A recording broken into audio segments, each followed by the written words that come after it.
Do, Do it. do it. Do it. Oh, Sorry. Folks, welcome to the Random Party Generator. This is your panel. We will start in the upper left-hand corner. I am Tenkar. You probably know who the hell I am. Jason to me is the one and only Rob Conley, Mr. Bat in the Attic. You probably know him from Black Marsh or Points of Light. Below Rob is Old Man Grognard. Glenn. You probably know Glenn from a small podcast, known as Thacko's Hammer, amongst other places. And a few podcasts that have been removed from the internet because reasons. I got tired. Yeah. Yeah. Then this Somebody, guy. and this guy, Mr. Flint Firefort. So now, Flint, you have a zine, correct? that is true. I do have a zine. It's called Crit Happens, and brand new one is out for this month. It is the Clans of Kel and Kale. Nice. Ooh. Is that another expansion of the setting that you worked on? It is. Very nice. Very nice. See, we're not quite the McLaughlin group, but Yeah, well, we're not going to get angry at it. You're wrong, Rob. You're wrong. Fugly. Welcome to Crossfire. Oh my God, Adino, Rob. Of course, Rob's part of the group here. Mark, welcome, and it's going to be a little bit of a hex crawl. It is the random party, so we put out a call for Glenn. We will see if anybody else shows up. There's at least one other invite out there. You're lucky I just got home 10 minutes ago. So, well, Glenn, we kept the seat warm for you. I figured. I thought I sat in something. You can't. Ooh. We didn't say how we kept it warm. So. Hey, you. So I have something interesting to show. All right. So I decided to that I was looking on Amazon, and somehow in my result they were showing replica coins, medieval coins. Oh, okay. But they were like mostly all pirate related, and they're like big $50 size coins. Pieces of eights, all that. Yeah. But I found a site on SD that make historical silver pennies. All right. Hold on. Let me embiggen you. Wow. Oh, wow. And it was a reasonable price. All this in my hand was $20. Wow. Well, that's not bad. And historically, typically laborers will get one of these per day, working 24 days out of 30 days of the month.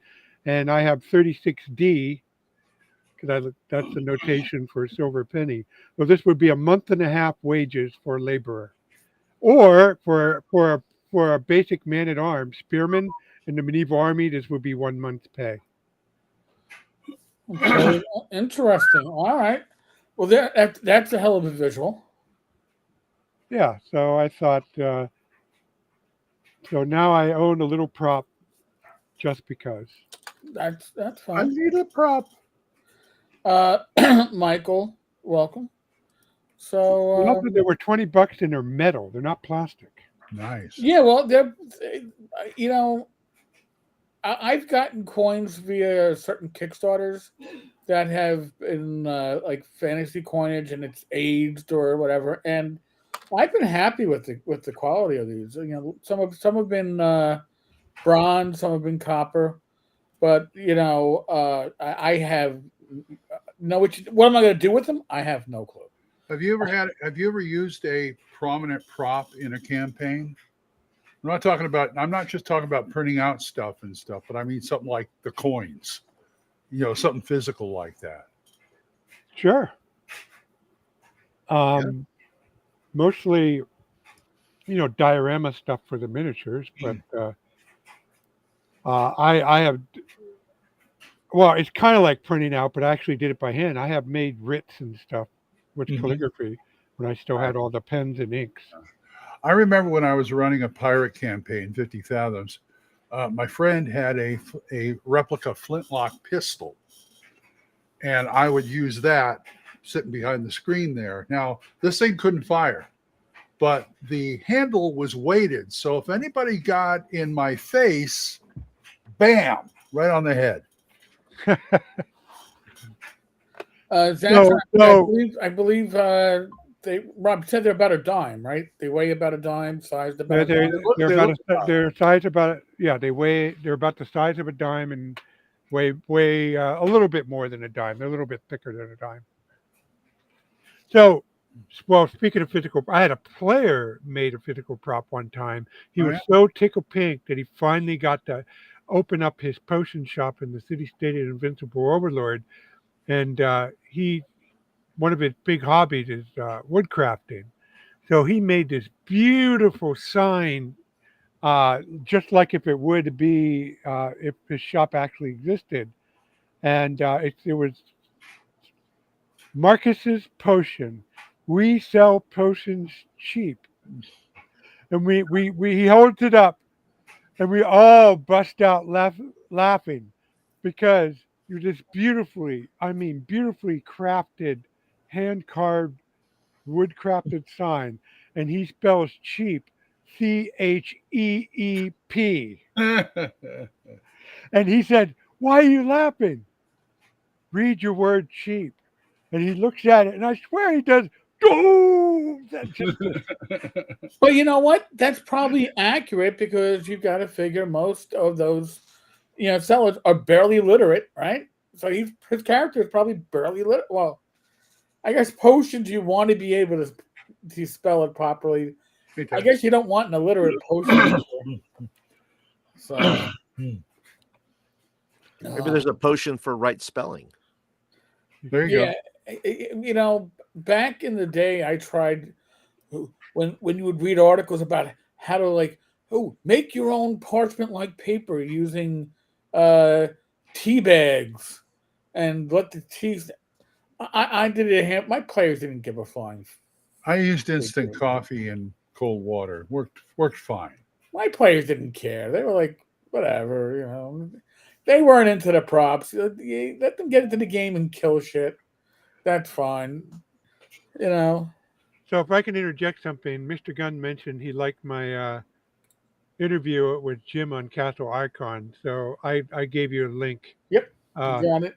and the nice thing about this interview is it was done in my workshop. He lives locally to me, and he does PR for Columbia Games. He runs their social media, and he wanted to do an in-person interview, so you get to see me in my workshop.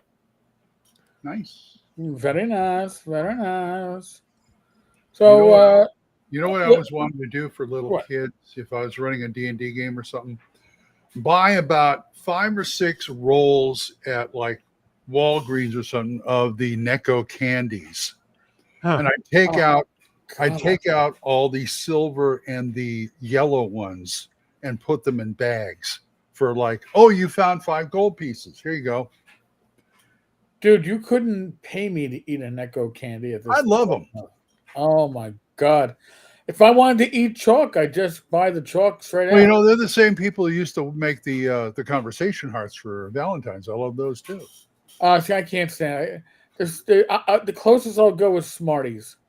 Those will go with. But the Necco. Oh my God, that's like diabetes and I pill still buy form. a couple of rolls every once in a while. Ah, bless you, my son. You see, Flint is just keeping his mouth shut. He's not saying. He's just smiling. That scares us. Yes. It is dangerous. But and folks, the random party is pretty much like not even like a hex crawl. We're like a sandbox. You don't know where we're gonna go. We don't know where we're Random gonna go. party, 4 guys who still needs a magic user. Well, speaking not knowing where we're going, actually, you're going somewhere in brave territory. You're doing a history of the OSR series. That's right.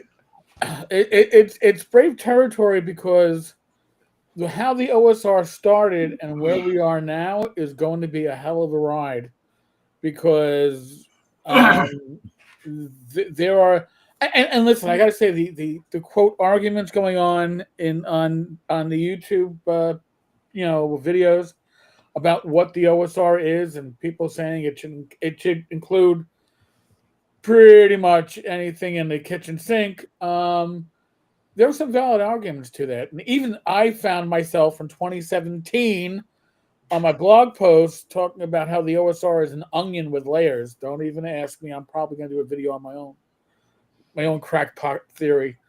But yeah, and Rob, it was great to find that you had already done some of the research.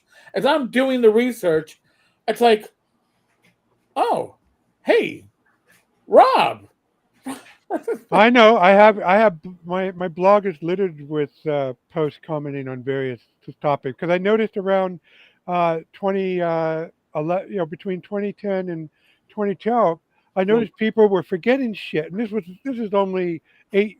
We were 8 years in. Right. No, 6 years in by that point, and people were already forgetting shit. That no, this is not how it was. And but if you want I wouldn't say a crackpot theory, but there is, I think, a universal explanation. It's very simple, but people don't want to believe it. Is the OSR is what it is because the hack that started it, Matt Finch, realizing that you could take the D20 SRD and come out with an RPG that was very close, far closer than anyone could imagine to ADD and 1E, and Chris Kahneman pretty much doing the same thing at the same time. Yeah. That hack is easily replicatable. Well, it's easy to conceptualize how you replicate it. To actually do it well, it takes a fair amount of work, as many found out. But once that broke open the dam, so to speak. So the OSR can be summed up as the whims of all these individual authors and whatever they thought best to do creatively with the classic edition. Some adhered really closely. Knights and Knaves, some of the Dragonfoot people. Some of them cut loose. Right. Goodman Games and the DC RPG. They didn't make a retro clone, but they took inspiration from the sources Right. of and decided to make that. And so it doesn't help with specifics, obviously, and nobody wants to hear it because what does that mean for the researcher? Well, that means you got to go research what I thought, what you thought, Eric, what Matt thought, what all Gunnerman thought, what Stuart, all these guys with their individual quirks and often conflicting agendas Mm-hmm. doing their things and trying to make sense of it. Well, the sense of it is we have the creative freedom to do what we want. And thanks to technology, we could do it in the form that we want, except for box set. Some of us crashed our ship on that show. You know, I'm getting it took a little bit of work to figure that one out with the budget we had. Rob, listening to you tell it, I get David Hargrave vibes for some reason. Oh, that's an interesting parallel. Yeah, Why David Hart? Well, I'm thinking of Arduin because that was kind of a clone type Oh, it was thing. it was a hack. It was way before. It took D&D and Spinal Tapped it. It's like D&D. If D&D could go to 11 and took the Gonzo aspect and went Super Gonzo. But again, it's interesting to go back and even seeing that in 2004, the first reference to what was the OSR was Old School Revival. First, again, Rob found that, and then by 2006, it was commonly being used as Old School Renaissance, and then Fight On magazine cemented it. Now you did miss one thing, I think. I hesitated to comment on that until you got further in, but you're missing the Lulu store, which called itself. Oh God, now I'm terrible. It's called itself. I had it recorded on a web page, luckily, but it's called itself the OSR storefront, and I think that really sealed the deal as far as those of us using OSR colloquially to kind of refer, even though we still argued what the R meant and what the OSR meant, and whether it was strictly classic D&D or more expansive. And Well, I mean, but there was the the first, OSR storefront, which when I noted people really started calling it the OSR. I mean, for my definition, I would say the OSR almost you wouldn't have the OSR if you didn't have the SRD. This is true. Okay, if you didn't have the SRD is what allowed others to take prior work, and I don't believe that Ryan Dancy had the intentions of folks making clones, let alone derivative systems from the SRD. He thought it was an Wait, Eric. I bet he went, "Doo!" I didn't intend that. yeah, and it's like, oh shit. And I think that oh shit moment happened with Castles and Crusades. Yeah. I think Castles and Crusades was the moment where Watsy was like, I guess you could. Is that legal? and Oh, that is third edition done right. yeah. Essentially, listen, I refer to Castles and Crusades as the Rosetta Stone of old school gaming because it's something that you could use that to play a BX adventure or third edition adventure. Yep. And minimal fudging to get the things working right, and play it with Castles and Crusades. And once you have Castles and Crusades, then you can look at 3X and go, oh, it can be melded into an old school game. Yeah. Yeah. And when I don't know why nobody saw it at the time. They're all too busy playing D20 and 3.3.5. Well, I remember D20 was the D20 license, okay, which anybody gaming today who came in the last, I don't know, 10, 15 years, you probably, unless you find lots of fast forward entertainment on eBay selling at $1 a book, been there. When you get an eBay package with 25 fast forward entertainment books delivered to your house, and you start realizing it's it's a 24-page hardback for one magic item, you start going, oh, no wonder this stuff is shit. I literally threw out like 24 out of 25 pieces of my eBay purchase on that one. Oh gosh. So I got something for you, Eric. That I gave you the link for it, but I'll share my screen. And during the OS, go ahead. I have not changed this since I made it in the early 2010s. Let's take a look. These are all links. Now, a lot of them don't work anymore. But for example, right here is the old school publishing. Oh yeah. On Lulu, and this means might be able to go here. We might be able to go here. Yep, we have a screen capture. Let's see. Mm-hmm. Yes, Mike. Fast forward sucked. It sucked. There it is. This is it. This is what I consider the genesis of. Now people were calling it. There's an old school Renaissance going on, but this really started people saying, "Yeah, we are the OSR." Yep. Thank you, Wayback Machine. Wow. This is my stuff. Fight on. There's 6 pages, and the guy finally had to give up. Man, oh man. Yeah. Wow, that's great. But yeah, it had it. And the other resource I recommend, Eric, is in the. I'll go to my website here, my blog. Up here is Hordes and Horde, an OSR timeline. Now it peters out after April of 2012, but between the year 2000 and April of 2012, it is literally a comprehensive of everything that was done for classic D&D.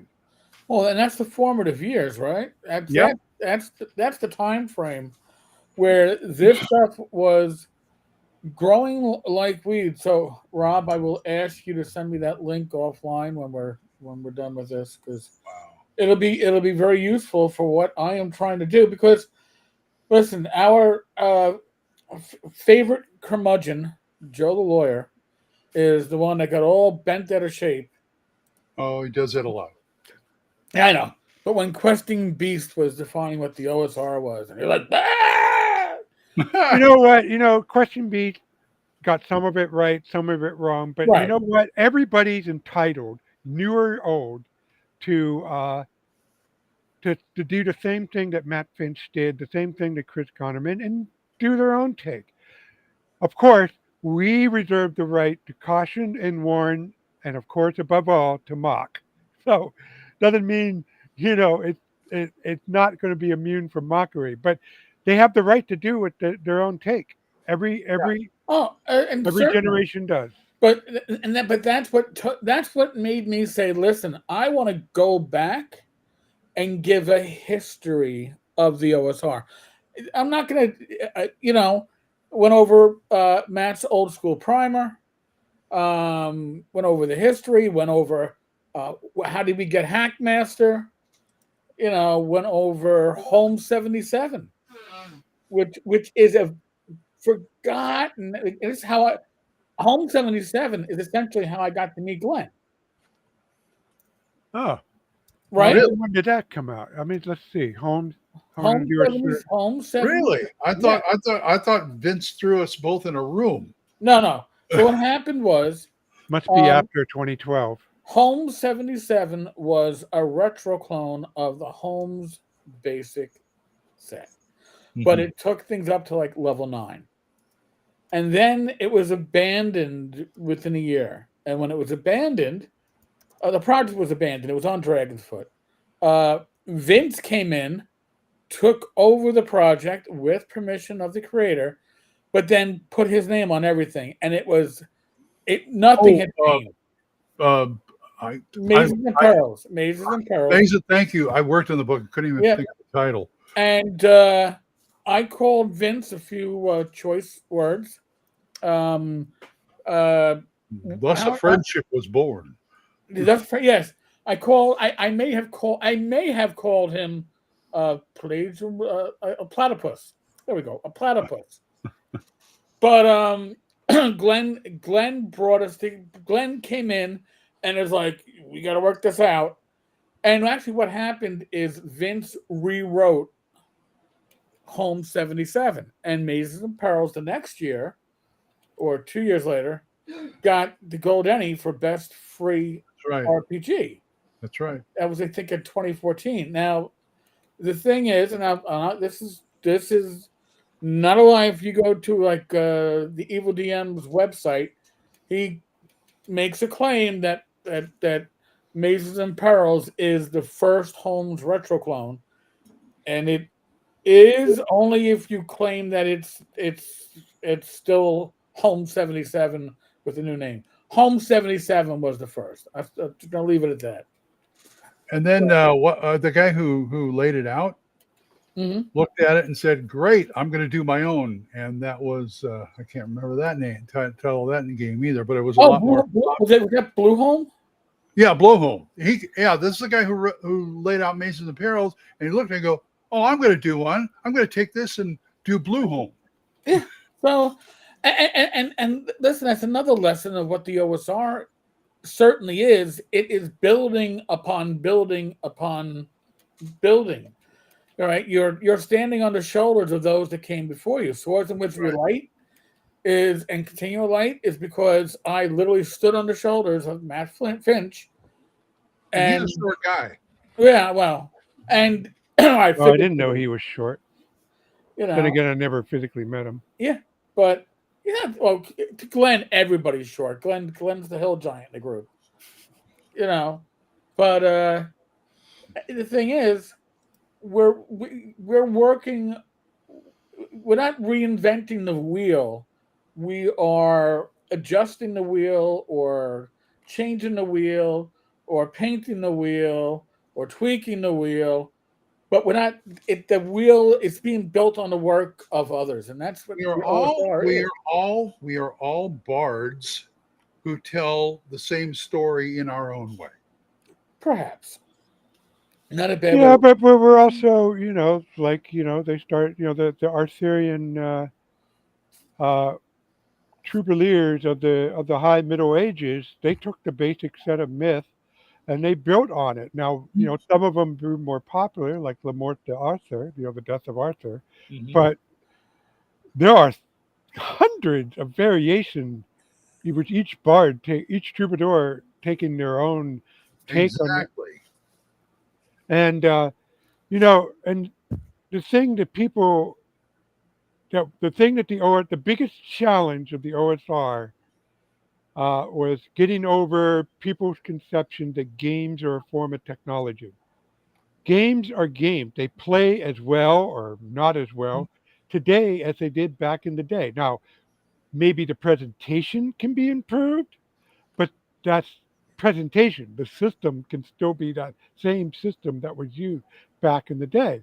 And that's, I think, is the main thing that the OSR as a whole, regardless of anybody's take on it, can pat themselves on the back for, is how to take these rules that sometimes were not explained very well and show how they could be fun, playable, Yep. and give at least a dozen alternatives for each of how to approach even the most obscure edition. Right. And that's the joy of the OSR. And you look back at the OSR Mhm. at the beginning of the OSR, and what systems were the ones that were cloned, right? You cloned AD&D 1E, Hmm.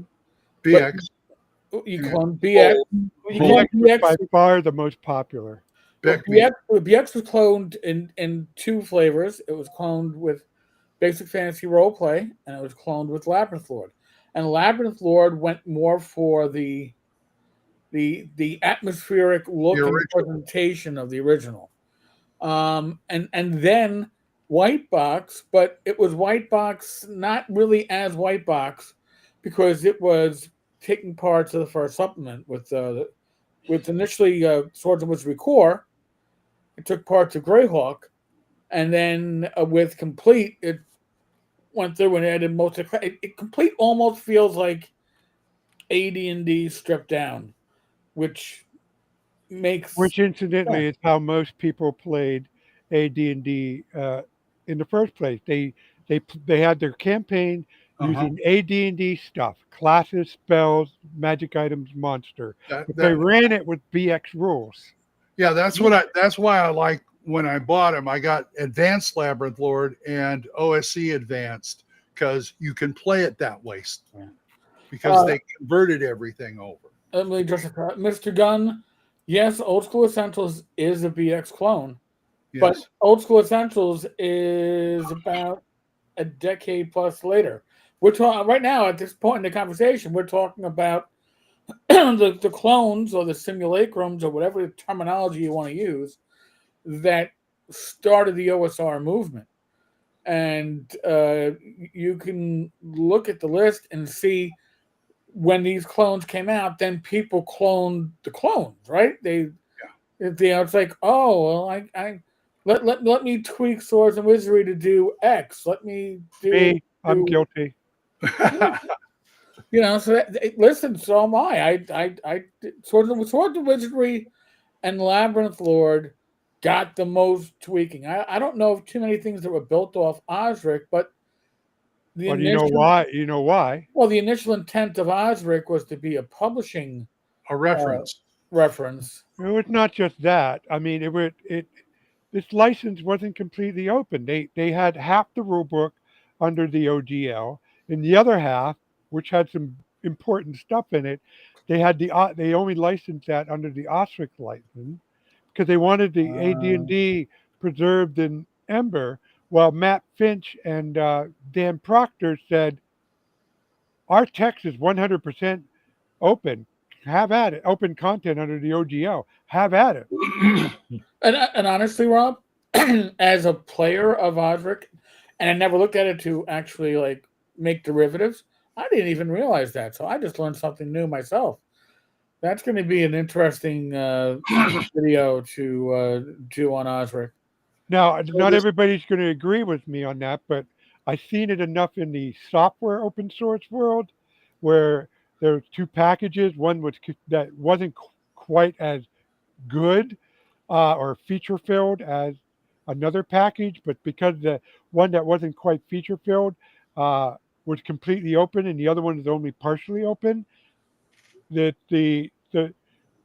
that one, the first one was adopted as the standard, and it took a while for it to finally come into full flower, but it got there because people was able to keep iterating on it. hey, Mark, Hey, Mark. Yes, BX is always the answer. you Uh, know, do you realize that had Stuart Marshall sent a copy of Osric over to Wizard so they could look at it, I don't think the OSR, I'm not going to say it wouldn't have happened, but it would have been severely I handicapped. never. Here's the thing. Part of the reason why why Stewart and Matt made a good team is that Matt's a lawyer Mhm. and Stewart's out in the UK. So the UK was essentially a bit of a safe haven if Wachi was going to try lawfare. Right. And they initially sent, I'm not sure if it was a C&D or a polite, we don't want you doing this, you can't do this. But the response essentially was, what's the famous line from World War II? Oh, yeah, nuts. Yeah. Yeah, they were like, yeah, not going to happen. And the funny thing about Osric is the intent wasn't necessarily for people to use it at the table, but I used the original first printing of Osric at the table. Because they presented it better. It was AD&D, Yeah. but they presented it better than Gygax. Except the only thing it was missing, of course, was Gygax essays in the DMG and the Player's Handbook. Yeah. Right.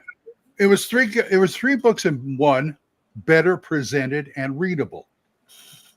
And that is a huge part of the secret. Because I still remember in the early days of Osric reading conversations on forums, and it's like, yeah, I'm using this at the table. It's like, well, you're not supposed to. It's like, what do you mean they're not supposed Who cares? to? Who cares? It works better.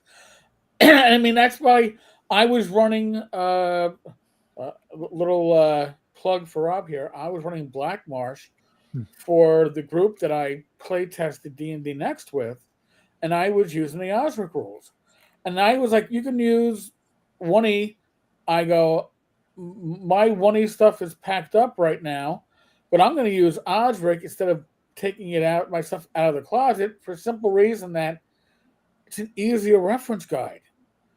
When I go to North Texas, I don't even take my 1E books anymore. I just grab my copy of Osric and toss it in there. It's a lot lighter, and it's just easier for people to find stuff.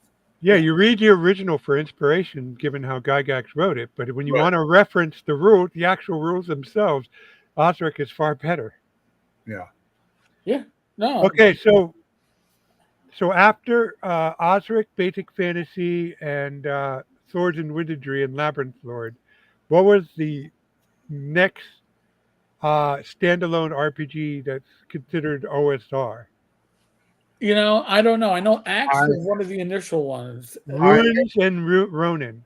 Oh my God, yes. And then the next one after that was the World of On, ONN, Core I had Rules. that. I bought that on Lulu. That was the And Swords these are all 2009, 2010 releases. Then we had Dark Dungeon and Backswords and Bucklers. And then finally in July of 2010, Weird Fantasy by Lamentations of the Flame Prince. All right, so yeah, now Dark Dungeons, I I believe, love Dark isn't Dungeons. that a rules? That is an RC clone. That Yeah. is an RC clone, and it's a lot better organized, I think. I mean, RC is pretty well organized, but this one goes like a step further. And Yeah, that's something I think we should also really stress is that the clones are made with decades of advancement in the ideas on how to lay out a A book lot of experience. and how to write it and present it. So you're not getting hit with things that are still, I don't know, Wargaming 101, Wargaming 105, 110 classes. You're getting stuff that was written to be an RPG first, not building off wargaming. And I think that is another thing that probably I'll have to I mean, mention. here's the difference. In the Rule Cyclopedia, if you want to do weapon mastery, you've seen that chapter where you got this double page spread of all the weapons, and you're trying, and little tiny print. You're trying to figure out what the advantages you're getting and all this other stuff. In Dark Dungeons, they give one weapon a page, and you can read it, and it's like, oh, you have a longsword, flip, flip, flip. Okay, here's the advantages for the weapon mastery, right? Instead of trying to go, I think it's a +3 at this level. Right. And again, but see, now the reason why that is because most people that were getting that as a clone were getting it in PDF, or it was print on demand. Man, TSR was worried about page count, and they weren't going to be doing that. Mr. Gunn has a question about Tunnels and Trolls. Tunnels and Trolls is Ken, and I used to converse with Ken online because I bought a lot of his stuff on auction, his personal collection, including Tunnels and Trolls second edition, his play copy signed by Ken. Yes, Meinhardt has the first edition of Ken's sign, whatever. But literally, Tunnels and Trolls was Ken San Andre playing a session of D&D and going, "Oh my God, this game is great! Oh my God, the rules suck." Yeah. Well, no, he didn't say the rules suck. He's like, I can't find a copy of the rules locally, and I can't. Where do I get these dice? So he literally went home and said, I'm going to write my own version of this, only using D6s because I can raid my Risk box or my Monopoly box, and I'll have D6s. Right. And the rest is Tunnels and Trolls history. I'm a huge. Well, I wouldn't call it. Yeah, it's a knockoff, not a retro clone. But Ken has opinions about how it ought to be played, and yes, reflected those opinions. And some of it can be pretty obscure, in my opinion. Not obscure, but very like what? So addressing the internal question is what is OSR and what's not. I found my observation over the decades, we can say decades now for the OSR, is that the OSR is classic D&D plus other things that creators are interested in. But those other things that creators are interested are that generally get part of the OSR are things that can be published for. So Tunnels and Trolls has its old school fan. There are a lot of people in the OSR who love Tunnels and Trolls. Game. But our ability to do things for Tunnels and Trolls is hampered because it doesn't have open content. It's under license. You have to get a license, and they're not going to be forthcoming to everybody. And so things that are not openly licensed, they just don't have the attention that things that are openly licensed. Or there's another exception. Or there's something like Classic Traveler, whose community never had a break in continuity. They have an existing fan base. They already supported. They don't need a renaissance because it never really went away for these guys. Right, and there's an open license for that thanks to Mongoose. But here's a little side trek information on Tunnels and Trolls. Now, Tunnels and Trolls is no longer owned by Flying Buffalo. Really? And no, it was bought out when Rick Loomis passed. His estate sold Tunnels and Trolls. However, Ken St. Andre retained the rights to Munsters. So and Monsters is essentially Tunnels and Trolls, But where you but play the monster. you're playing the monsters. Now, if you play Tunnels and Trolls, most of your kindreds were monsters anyway, so it's not Yeah. necessarily all that different. And if you want to write for Monsters, the contract is like, I don't know, $5 to get a contract. So is it open? No. Is it minimal? Is it minimal cost? Yes. I'd actually looked into it and planned on it, and then world events, life events took me in a different direction. But I mean, it's Monsters is and Tunnels and Trolls is out of print right now, by the way. And there's always talk that, oh, we're gonna release it soon, and yeah, no, I Even haven't heard. even deluxe. They're all out of print because the company that bought them is going to Oh, bought the IP is going to, I am sure, 5Eify it in some way. well, You I've know, always got the impression that Ken had more interest in the monsters than he did the player characters. So yeah, and that, that could be it too. But But that's why I see these. Whenever I see, I don't think that you should feel obligated to give away everything. But I think every OSR should think long and hard about at least making the core of the, especially if it's a major work. They put a lot of time, mm, open content. Could God forbid something happens to one of these people, and their work is just going to be disappear without somebody be able to true. pick it up and carry the flag further. This is true. Flying Buffalo did not go belly up. Flying Buffalo was sold.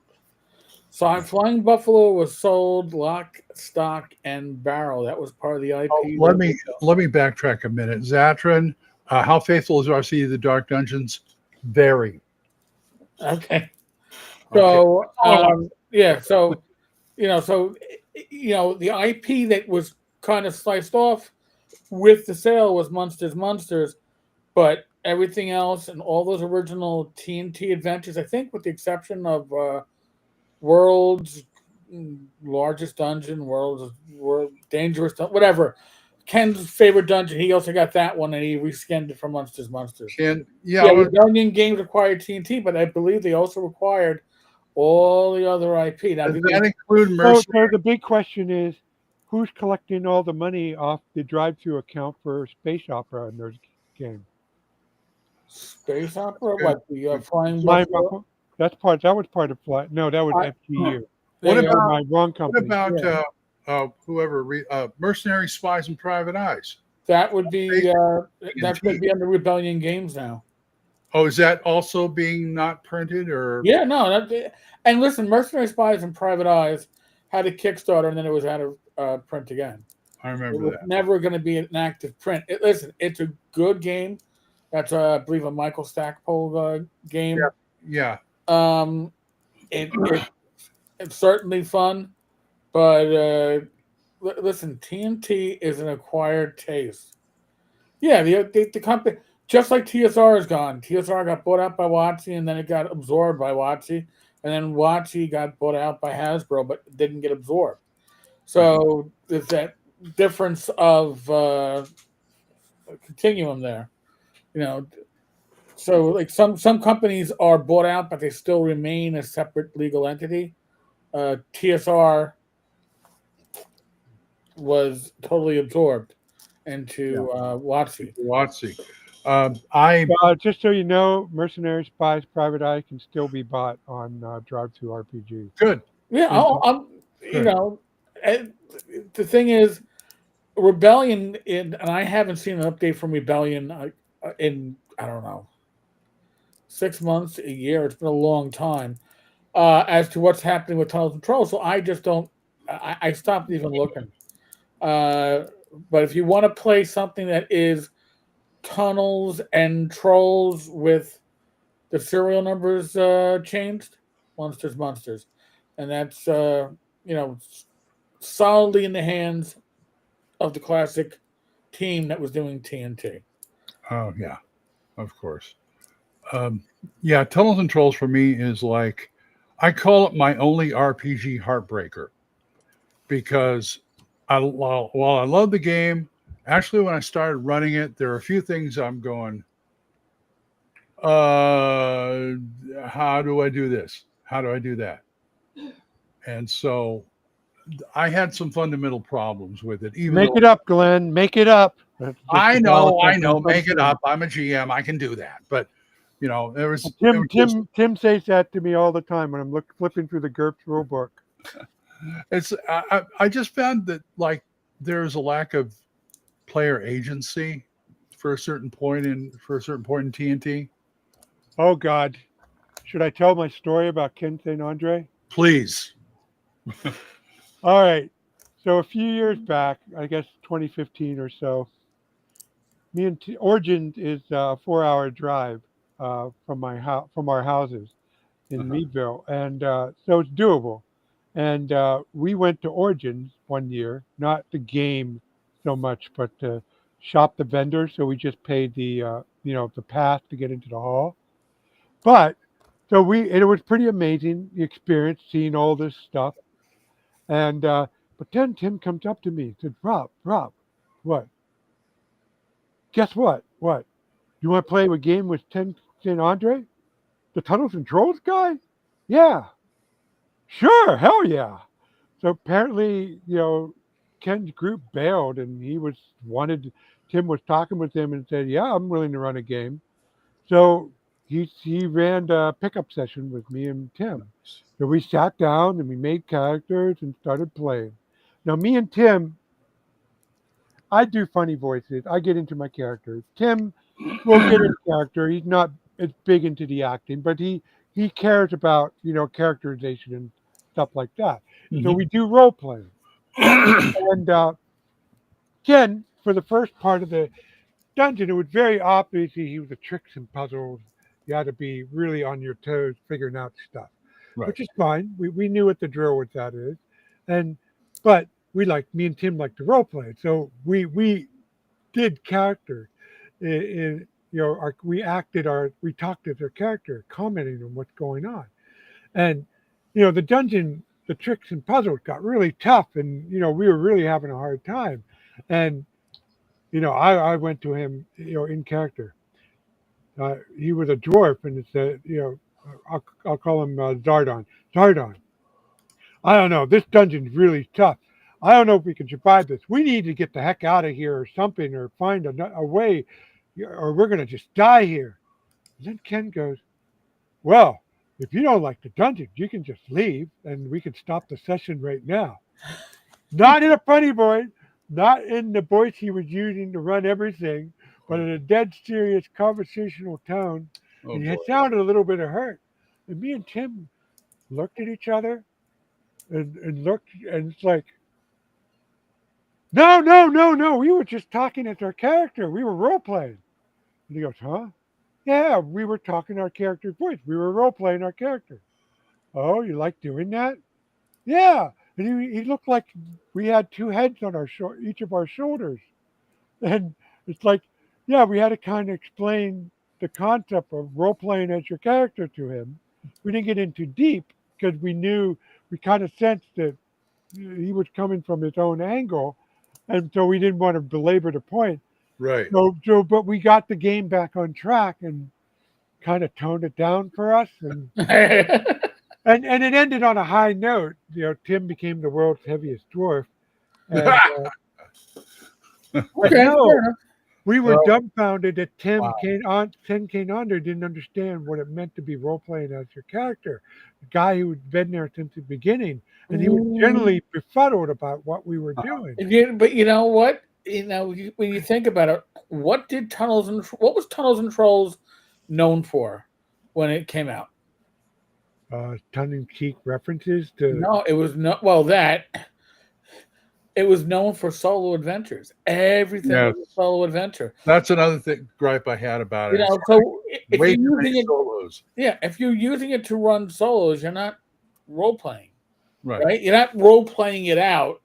So that's what the Tunnels and Trolls adventures, and I have a couple of first prints of the early solos.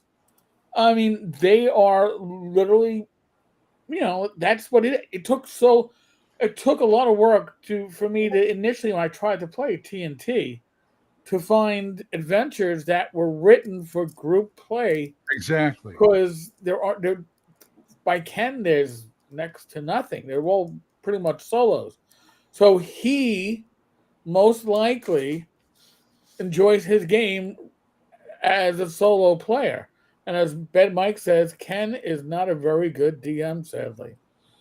Well, because there's, I mean, listen, I've used ChatGPT to do an OSC game as a solo game. I've played it a couple of evenings for an hour here or there, and it's certainly ChatGPT has a bit more like flavor than a solo adventure because you can riff off it and you can go in directions that isn't expected. But at one point, I was like, "Are you fudging the dice rolls?" Because I wasn't having Tim's luck. I don't know whose luck I was having great luck. I was like, not. I mean, and then it had to point out to me where I failed my rolls because I guess you don't really pay attention to that stuff when you're and it's like it goes, I haven't been fudging. However, with encounters and reactions, I have been tipping the scale in your favor if it's middle ground, giving you success with difficulties or complications, and then it offered it. You could tweak it. Would I play that over a solo adventure? Probably, because I can go off the rails and it's going to have something. I'm not limited to two choices or three choices. I'm limited to whatever my input is. I think that would really take off for people once they have an easy way of baking in procedural code into these ChatGPT. So imagine a future version of ChatGPT where you can have like you can make your own GTPs. You have a sidebar where you can insert a piece of dice rolling code and you can tell it anytime a dice roll is called for it, use that code. So it's not, see, right now, ChatGPT, when it rolls the dice, Mhm. it guesses what the dice roll ought to be. It's Uh-huh. not it doesn't know what dice roll. It guesses what it is. So that's why you'll get these off of the walls in case result, because it will guess something different than a D20 roll. And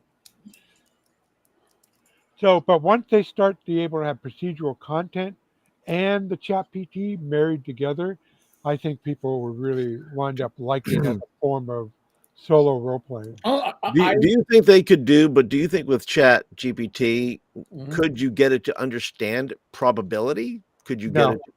You couldn't get it to understand probability. That's weird. I said the, the thing about ChatGPT, and I'm simplifying it, but the whole thing is when you type your prompt in, it goes through the neural net, which of course considers your entire chat history. And at some point, it generates a list of what they call tokens. But this list is a list of weighted probabilities. Then it literally rolls the dice, okay? Not a simple D1000 or D10,000 dice roll, but it's pretty close, okay? Then it cycled around and rolls the dice again on the next token, and that's how it's building up its response. So the side effect of this, the very easy way to see this in action, is to fire up ChatGPT, but in temporary mode, so it has no history. It doesn't know anything about your chat history, and just type in a simple, give me a two paragraph uh, story about a boy and his dog, and then do it again. And it will give you both times. They'll give you a story about its dog, but it'll be different story because it's like rolling up a traveler world. It's it's using the same data for both, but coming up with completely different results. So when it comes to procedure, anything procedural like running combat, coming up with character, it is guessing. It's making those random dice roll, and the odds are highly in favor of rolling 3d6 for strength, 1d20 uh, to hit roll. But there's always that chance that it will think it will say, "Oh, I must be." Somebody said it was 3d6 roll low, which somebody either incorrectly said or was thinking GURPS, not D and D. So it will use that 3d6 roll.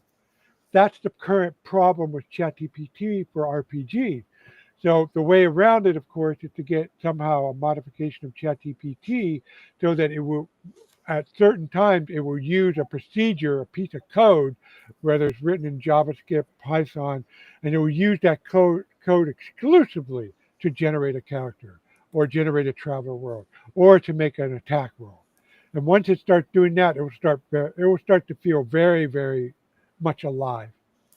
Well, I still feel that Project Sigil was banking on greater advancement in AI than we wound up getting, because Project Sigil, whatever they say publicly, they were expecting two things. At the very least, a random dungeon generator or a random adventure generator, because they bragged about how they have access to thousands of adventure modules, and that's what you're going to feed your VTT with, or your AI with.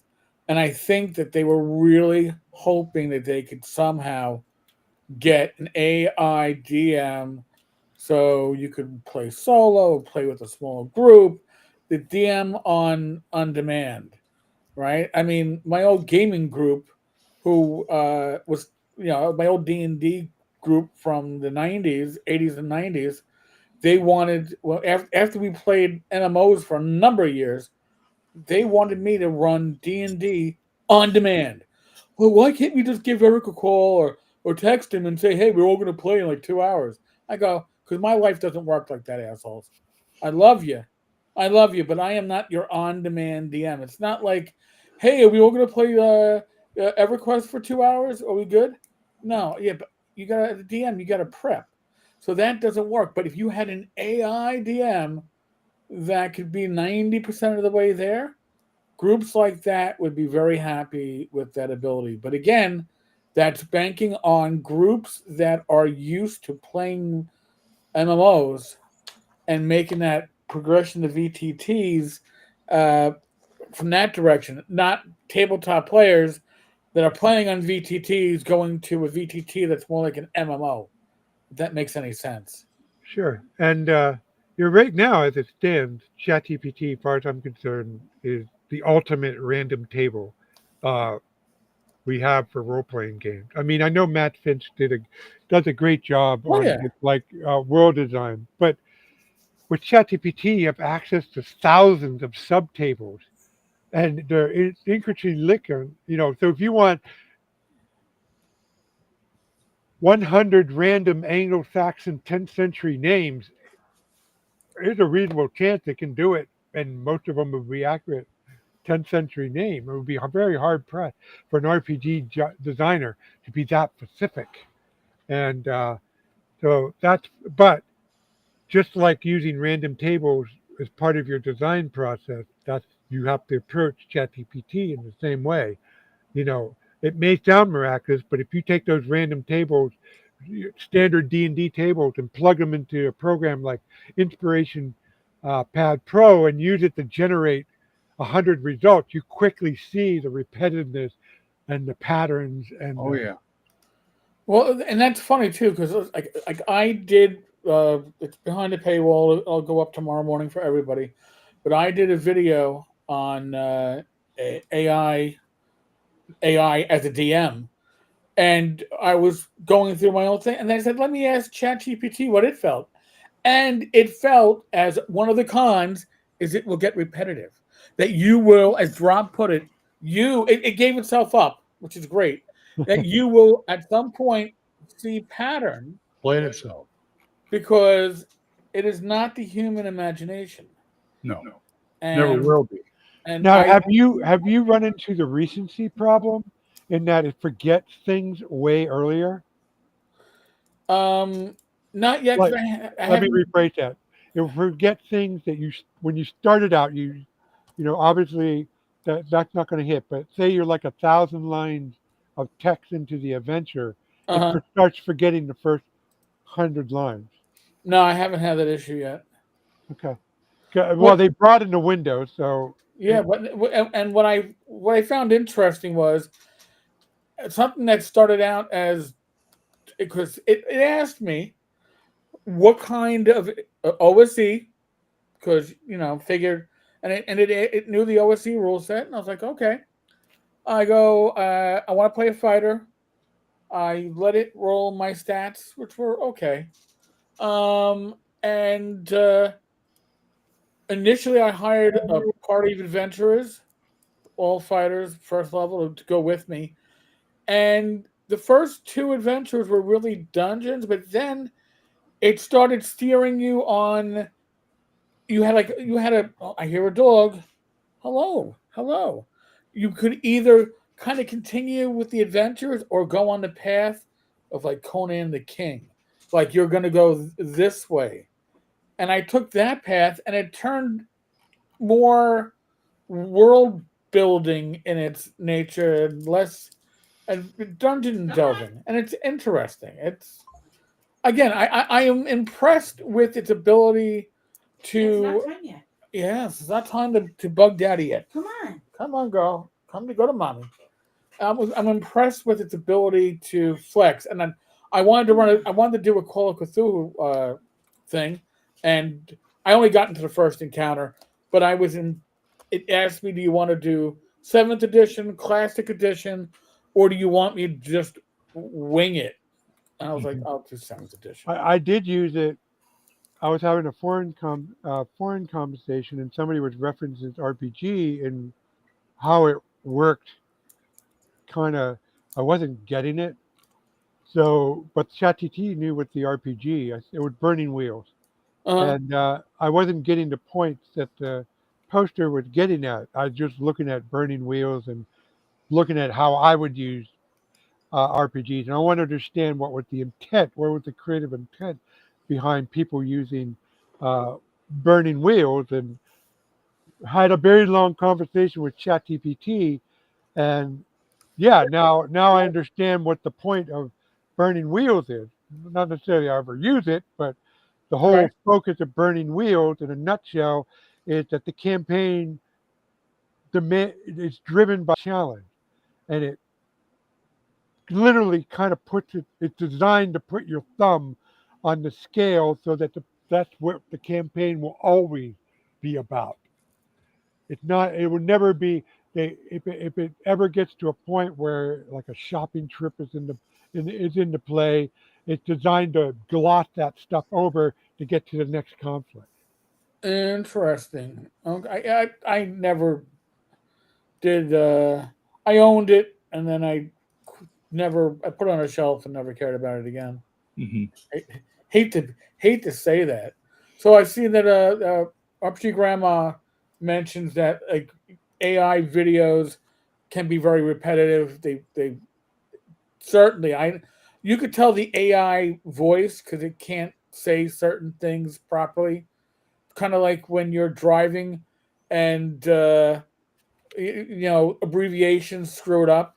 So it's like when you hear your GPS go, uh, merge onto Lie Expressway. No, it's Long Island Expressway. It is not Lie.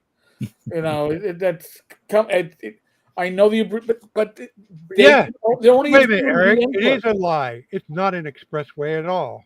No, but the thing is, they're only as good as whatever input they're getting. Now, one thing that I've certainly found interesting is if I need a thumbnail and I have an idea for a thumbnail, I will actually ask ChatGPT, listen, I have a thumbnail that I want for whatever type of topic I'm talking about.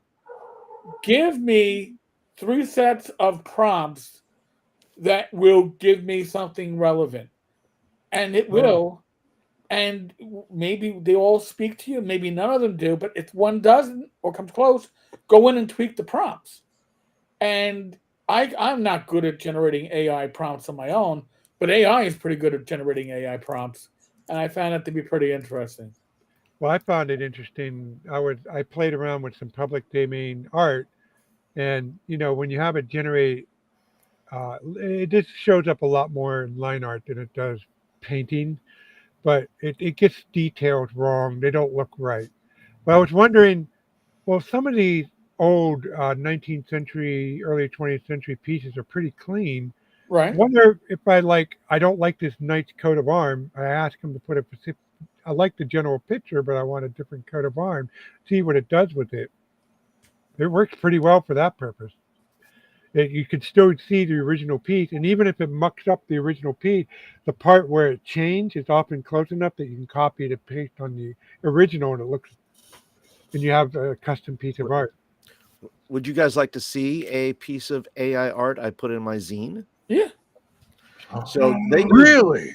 Oh, you naughty boy, you. I know, right? But Oh, damn it! I don't have my pitchfork or my torch. I know. Well, Mojo, it's called Mojo AI. I use Canva, so I do all my design in Canva, Yeah. and so I just put in there. I said, "Can you give me a large giant?"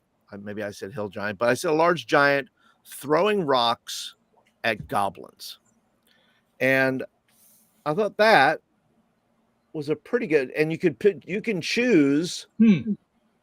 Not bad. Not That's bad. not The bad. right hand only has four fingers, but you know. That's Well, a giant. Maybe they There's only a have story 4. behind that. He lost Yeah, a but finger. but in doing that, and by the way, I also put on the bottom it says AI created AI art created with Canva, so it's right underneath the Right. picture itself, so people can see that Right. that's So what you're not stealing anybody's mojo. Like, listen, the random party generator graphic, that was AI generated. yeah. Uh-oh. And um I listen, am I a huge fan of AI? It's a tool. Okay? Now, I do 1 or 2 videos a day sometimes. I there's no artist that's going to keep up with me, and let alone do it for free, because I make I can't. The money I make off of the YouTube, the big bucks, and on a good month I break 100, and I probably spend close to that on apps that make the channel work. So it's a great way to do some quick thumbnails, and I see that Joe Stone does it for his podcast, because honestly, I'd rather do that than borrow somebody's work from the internet, because I could do a Google search and go, "Oh, that one looks good," and you're grabbing somebody else's stuff. No, I don't like the idea of doing that. But would I, again? Rapper Grandma was talking about YouTube videos that are AI. Yes, that AI voice annoys me, because you can tell. Yes, it'll repeat at points on the script, certainly, and or it will be off. And there are, I get ads, unlimited AI generation of videos for money making. It's like, yeah, I don't think so. I don't think that's the way people are going to make money, is AI videos. Now, but the thing is, even people like I don't know if you follow Cash Jordan. He used to do real estate videos about New York City. Now he's all pivoted, usually to, seems to be the migrant situation. But his video thumbnails are all AI, because they're over the top. But that's what people get drawn to, right? It's over the top thumbnails. So, 6 of one, half dozen of the other. I find it, again, it's great for helping me turn some bullet points and bits of text into an outline that is comprehensive enough, or it will find things that I missed, but I would never rely upon it, because if it misses stuff and it's writing it for me, then I'm might not even catch it. Like I said before, I missed Basic Fantasy RPG in my initial video. It missed it, and then I had to ask it, did we miss anything? Because I think Basic Fantasy RPG comes into this place and goes, "Oh, yes, I missed that.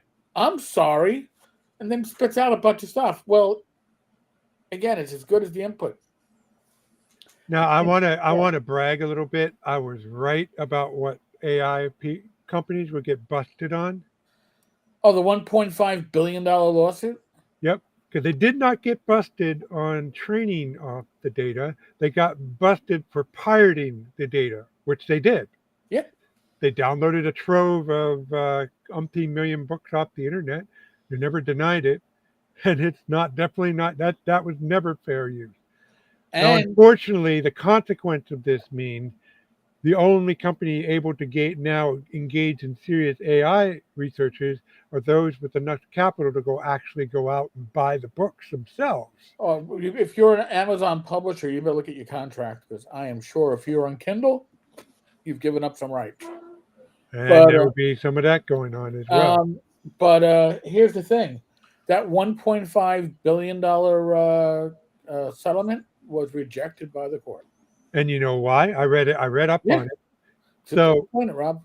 I read the settlement, and each author would basically get $3,000.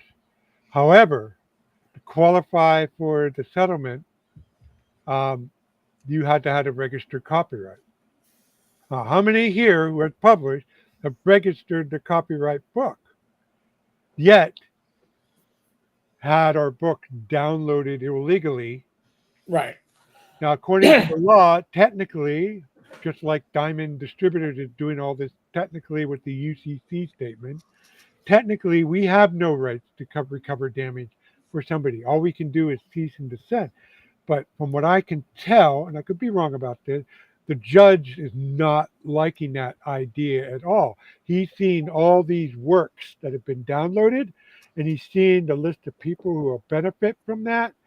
He doesn't like it. He wants more people. He wants to make sure that Everybody. everybody benefits. What about authors who, and I don't know where this actually started, but authors now put in their books and RPGs and everything else, do not use for AI training. So I don't know if that puts if it's any validity to give authors more power to say, listen, I don't want you using my book or my words to train AI to write more books like the way I write books. Unless they accompany it with I wouldn't say an OGL, not like unless they accompany with a license. But all they can do is license the right to copy their book. So if they release a book, don't put anything. Nobody can copyright it. Okay, nobody can copy it. All right, only the author and their agent can distribute it. So, however, you have the right to resell that book. You have a right to make a copy for your personal use. It's only when you hand it to another person that you violate the author's copyright. So so the question of do you have the right to take that book, scan it in, and train it off of it? But you're not. Even if you give that model away, the model does not have a literal copy, even a compressed form of that book. That's not what the training data is. And so since you're not distributing the copy, the author doesn't really have a say in it.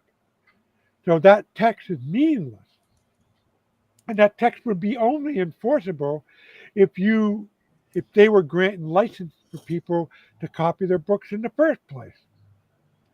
So sure, I could if I wanted to let people use my RPG system, I could make the Rob Conley license say, if you use this in your product, you're not allowed to use this work as a training data. Sure, that's a legit, and that means whoever used my work can't use it for training data. But really, all that pertains is making a copy of it or incorporate it in their own work, and that's not what AI training is. Interesting. Very. Yeah, AI is that wherever Oh, AI is one more point. advancing One more so point. fast. It's not settled that it's fair use. Okay, so they could decide, and I would view it as kind of like an arbitrary decision because you're not making a literal copy. But they could decide that it is a literal copy, that you treat it the same as a literal copy, and therefore it's not fair use.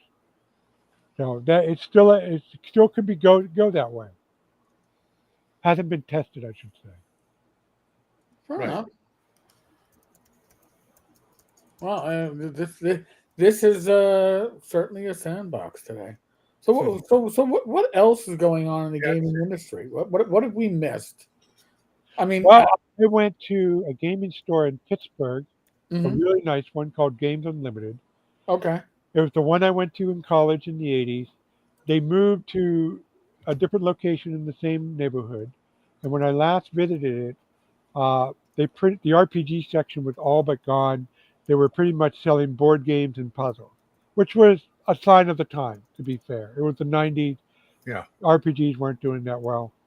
But I went in this time. Not only the new place is awesome, it's like wood panel, and they have a really nice RPG corner now. And they have spinner rack full of third part, indie stuff and OSR stuff. Was that at that place in Squirrel Hill Yeah, where I stayed at Starbucks? You could go ahead and get parked and go to your place. yeah. Kellyanne gratefully bought some pastry at Starbucks so we could park there so I can go. The parking was terrible. But what's interesting that D&D 5e wasn't even in the main display. Really? Pathfinder was, Pathfinder 2e. D&D 5e was in a little side bookshelf on the bottom two rows. Wow. I have never Sign of the seen. times. That's interesting. That is. Yeah. Places like I don't know if anybody has a Second and Charles near them. Second and Charles is a part used bookstore, part record store, part nostalgia bait Oh, nice. place. They probably sell movies, which would interest me. Well, and they do. They sell quite a bit of movies, a lot of Funko Pops and stuff like that. But they have, when I go in there, they have 5e pretty predominantly placed. So, for what's that worth, but they also have good used stuff as well. I mean, got people turn their books in and whatever. So, sometimes you're able to find something fun, some little things slipped in between the books, that kind of thing that you might find, a module or something like that. But 5e, at least as far as that store is concerned, where I'm at, they tend to, it's pretty prominent. In fact, there's probably no retail Pathfinder. There's very little, I would say there's very little retail of Pathfinder, not used stuff, but retail that they'd sell. Huh. Well, I mean, listen, if Pathfinder and 5e are no longer going to be the bullies on the block, does that mean that there's an opportunity for other third parties to step in? Oh, yes. I would say so. I would like to see that. I mean, I don't know if a major company, I don't know if there's even a want of from the consumer necessarily there to be a large publisher of an RPG. I don't know. That's my sense, is that that's over in some way. I think because people have, it's like finding Napster or or LimeWire. Like, you're like, hey, look, and I'm not talking about free stuff. I'm talking about just the ability of choice that's out there, that nobody cares if there's a major publisher of a singular RPG that is to rule, the one ring to rule them all, type of thing. So in the Barnes and Nobles, there's a lot of 5e. Oh, by the way, this is the game store. Oh, So 2 stories. Wow. yeah, and the RPG section is beyond the lady in the black dress. and you know what? It's not like it's not like the complete where you're going to get claustrophobic. I like that. Yeah, so this is Squirrel. This is in everybody. This is Games Unlimited in Pittsburgh in the Squirrel Hill neighborhood, and it's fairly easy to get there. I wouldn't say it's very easy to park there, but it's fairly easy to get to. So Too popular. Interesting. But I notice in the Barnes and Nobles, they have a lot of RPG books, but they are like this book of maps. They're by companies I don't normally hear about, but they're really, I don't say they're quality books, but they're really, production wise, they're really well done. Oh yeah. The full color and stuff. And it looks like there's I don't know, a bunch of places.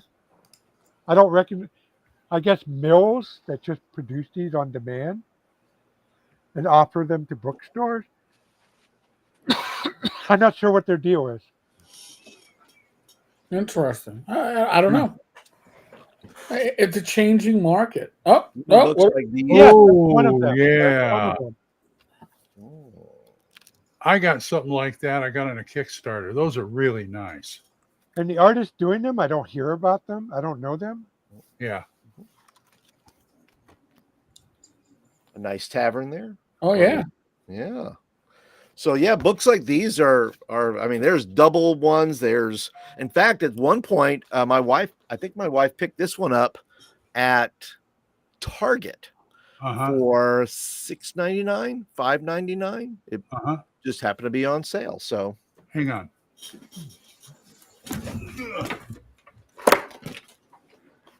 Shit. and like you said, Rob, there's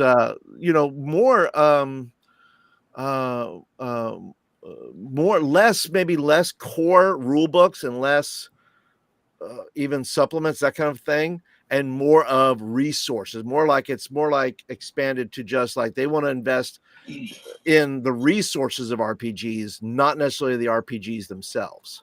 I would agree with you. And right now, what I'm sharing with you, if you don't mind, Eric, Yep. this is at the height of the 5e craze in Barnes and Noble.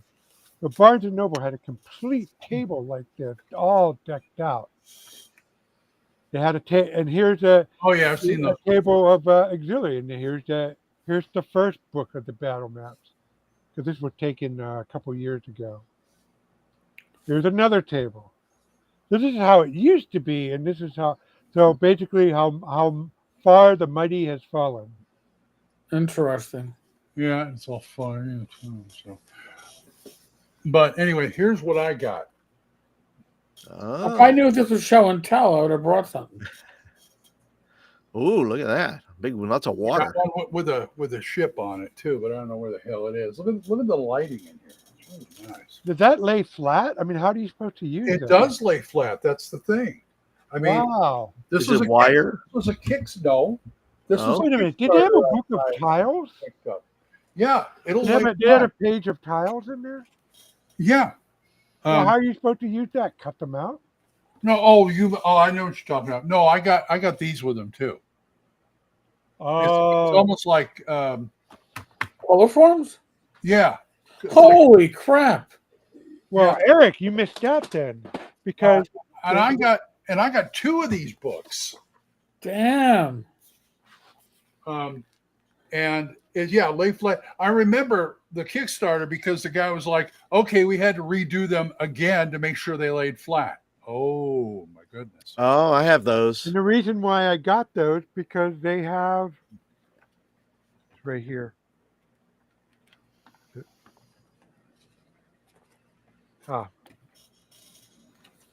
Because they have the same thing, right? Yeah. Here. And I thought that's a Wow. great idea. I haven't used it yet, but because all my gaming's on the VTT these days. But yeah, I thought that was very useful.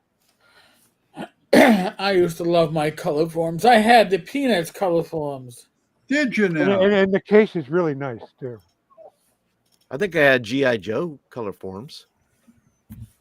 You probably had the 6-inch I don't remember. No, color forms, not the action team, 12-inch action team. You know, I they had- actually I they had did- the 12-inch GI Joe with the GI with the kung fu grip. Kung Fu Oh, grip, yeah. right. hey, Although TSR those Kung actually Fu grips did not licensed last. D&D color forms, believe it or not. Did it?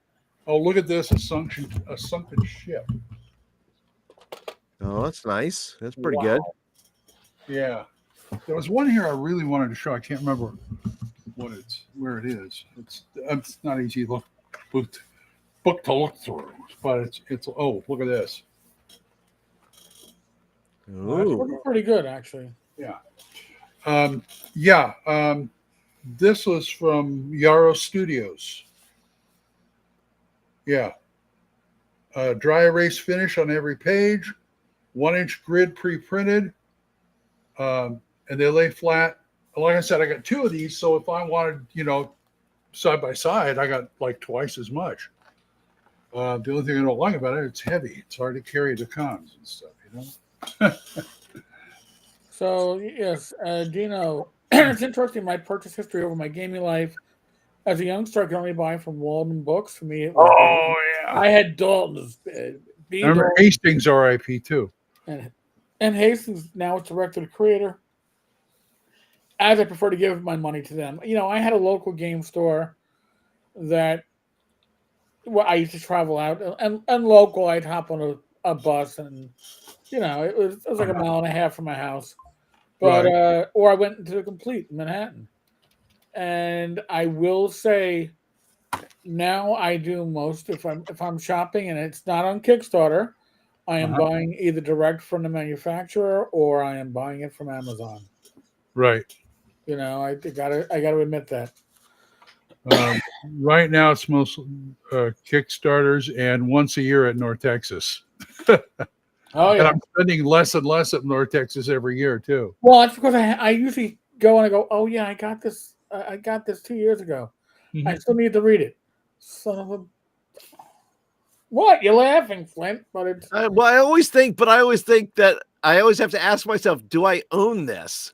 That's yes. that's what you're saying. Do I already own this? There's no way. Like I've called my wife. I said, babe, go downstairs and in the 4th shelf and the 3rd book and the 33rd thing over here, would you look please and see if I have this? And so she, does it for me, and I have to then find out if I have it or not. So I can She's not crazy about doing it, but it does save her a lot of money. That is yeah. She's like, okay, that's money that can go to perfume or hair care. Yeah, I did buy. I was trying to get the entire run of the Journal of the Traveler's Aid Society, and just because I saw a couple on eBay and I thought the prices were really good, uh-huh. and they were because not a year later they went up like 5 times. Mm. But in my rush to collect, I only had my original collection from back in the day only starts with number 17. And so I had 16 to track down, and I forgot which one I got. So I have 2 duplicates. It happens. It could be worse. I think I picked up the FFE reprints on that one.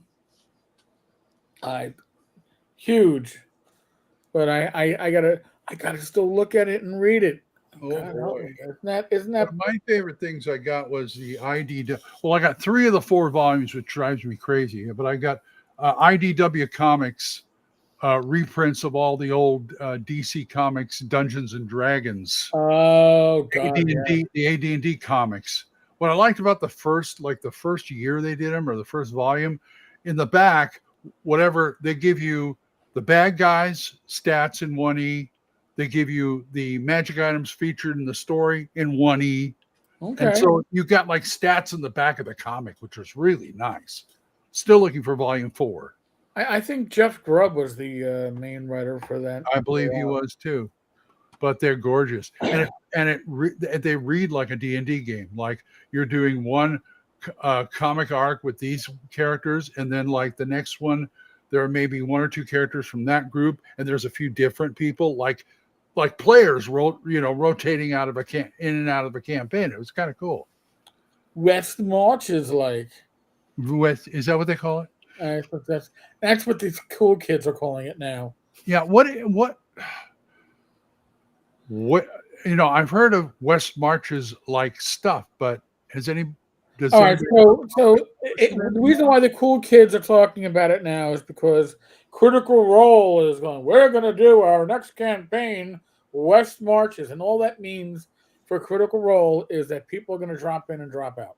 Well, I understand that, but I mean, wasn't there a West Marches campaign published out there? Yeah, the West Marches style is that you're ending every session at Uh, A safe I spot.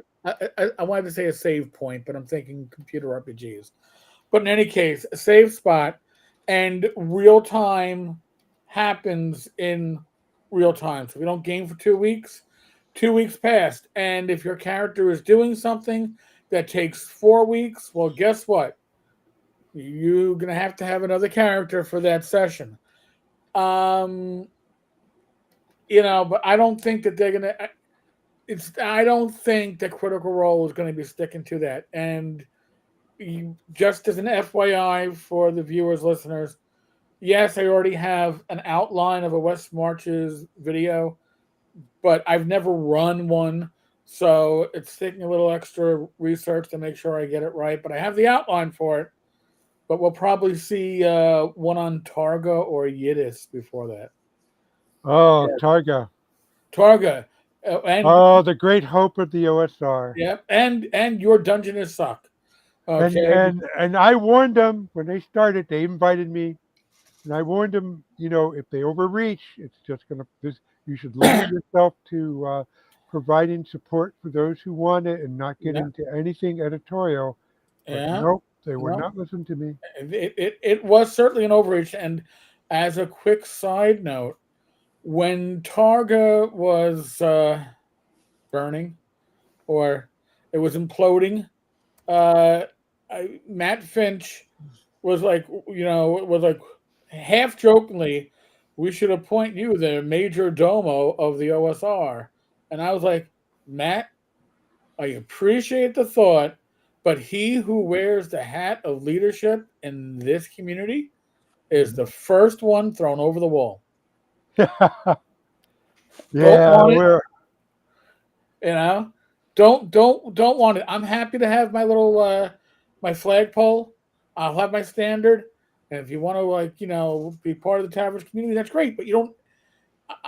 This isn't the one true way. There is no one true way. No. nor there should be. Nor should there be. That's just we're a big enough. We're a big enough household to allow everybody to sleep on the floor. That sounds like a con. That sounds like a hotel room at a con. No. That sounds like a hallway at a con when I was younger. I know. Eight people in a room that holds four, with at least one guy across the front of the bathroom door. I call him the guardian of the bathroom. Yeah. And here's the thing: the reason why it's not because we're necessarily that stubborn. It's because literally, let's look at the logistics of it. All of us, there are obviously, not all of us are Renaissance people. We need help with the layout. We need help with the art or something. But basically, we're all a bunch of one-man shops. Yep. We can afford at least, even for a modestly produced project, you only have to spend a couple $100 to get that out. And that's, if for a hobby, that's not that bad.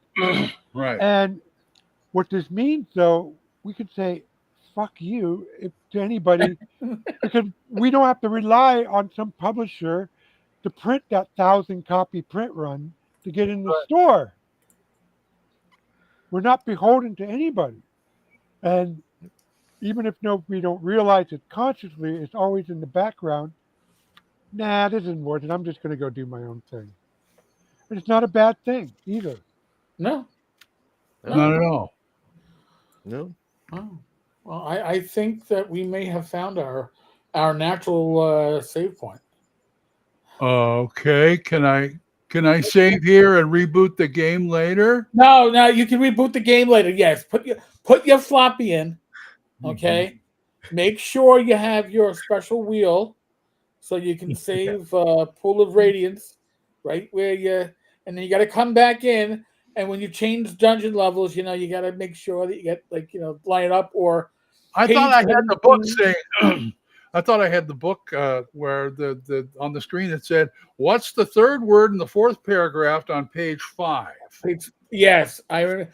They had different schemes for different games, and that was the most annoying part because I had a Commodore 64, so I had about a 1 in 5 chance whenever I had to swap this that the game would crash. So yeah, it was sorry 64C because I had the upgraded keyboard. It didn't look as Ah, clunky. It okay. looked almost modernist for the late 80s. Um, Glenn, thank you for joining us. My Flynn, pleasure. Nice to have you, Glenn. yes, Thanks, Rob, and thank Flynn, you guys. I mean, great, thank you. well, Rob and I, by the way, in 2 weeks will be at ShireCon. Yep. We'll be what do you call it? Roommates. Well, next door roommates Yeah. because we'll be sharing an apartment. We'll be sharing an apartment for the weekend, so there'll be grand party stories, oh boy, or not because Rob oh doesn't boy. drink. I So don't drink. Yeah. yeah, Rob doesn't drink. So and I don't slide down banisters anymore like I used to. Anymore. And yeah, this and that used to be a requirement in my job, but you know, not anymore. Get too old. So, folks, if you're going to be at ShireCon, Rob, you're going to have a table, right? Yes. Find Rob's table, buy his stuff, is good stuff. It is. Um, I other than can that, vouch for that. join us in one of our games. We'll both be running sessions, Yep.